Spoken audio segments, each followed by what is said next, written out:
guys, as we continue with the my geri combo techniques, this technique is going to be kaitennage. That's going to be the defense on this. Most kaitennage techniques, kaiten means rotation or rotary, nage means throw, so circular throw, rotary throw. The way how we do kaitennage, we do it similar, we do it like that as well, but this is more of a technique that when we apply it, it's to neutralize the attack, take control of the person and bring him straight down on the ground for a pin. So it's not so much a throw, it's more of a takedown than anything, especially for us within the tenshin Aikido. So this technique is on kaitennage. So, Nick, hai, onegaishimasu.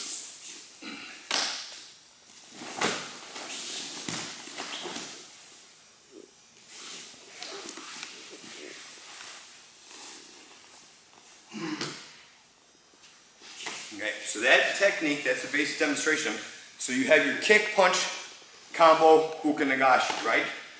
So scoot over, please. So your kick, punch, combo, 1, 2. On this punch, you want to cut this. You can't do ukenagaeshi with this. That I know for a fact you can't do. You have to cut this. Once you cut this, it's circle down. You're cutting the elbow. A lot of people like to cut the shoulder.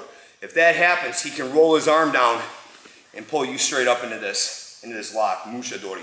Okay, so you want to cut the elbow. So you're cutting it. Some people call this a hammer lock. You cut the elbow, come right down in your center, bring him straight down to the ground at that point. Then you get a standing tenshin Aikido pin. Just so you guys know, people that are out there, students of mine that are training in this, kaitennage is an uncomfortable technique if you don't have a lot of flexibility in your shoulders. This is going to tend to be a little more painful than normal. The idea with this is don't anticipate falling down on the ground, but do not resist the nage to the point where he has to apply it. What I've seen over years of training, I've trained with thousands upon thousands of people throughout the world, that when you train with somebody that's not familiar with this technique or they're afraid of the technique, they tend to tighten up and they give you resistance. Some guys give you resistance, so you work a little bit harder. They're trying to test the technique to see how well effective it is. Other people give you resistance because they're injured or it causes a lot of pain and discomfort and they don't want it being applied to themselves. What I also found out is when you do that, when the uke does that, the nage usually drops the hammer down and full throttle ahead, and it usually doesn't end up well. So the idea behind it is follow through. Now granted, remember, this is a dojo setting. These are instructional videos to help you guys learn these techniques better. This isn't about giving the nage 100% uke freedom to where the uke is flopping all over the place. You still want honest attack. The intent is the most important thing. You want the honest attack, you want honest application. What you don't want to do is you don't want to be cheap shotted. Okay? This is a particular technique that does get cheap shotted a lot. And if this technique gets applied pretty quickly and effectively, the uke is not going to like it. So, hai, onegaishimasu. So one more time. So you have the kick, punch, ukenagaeshi. Then from here, cut this down in a circular fashion. Cut the elbow straight down to the ground.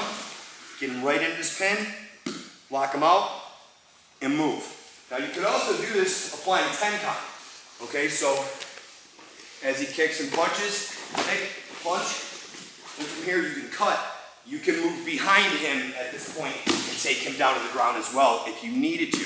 So if you had resistance from the uke, you can Tenkan and do an ura version of this. Okay, one more time.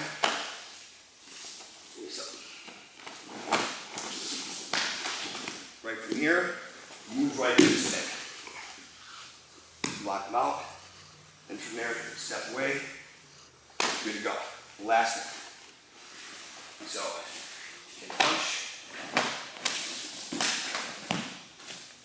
Right from there, lock this up, go straight down on the ground, and, okay, I lied one more time.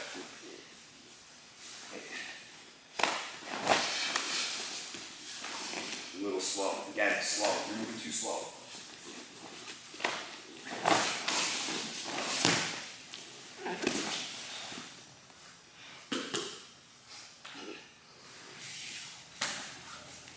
So there you have it.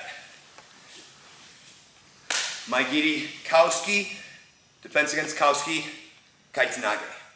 See you in the next video.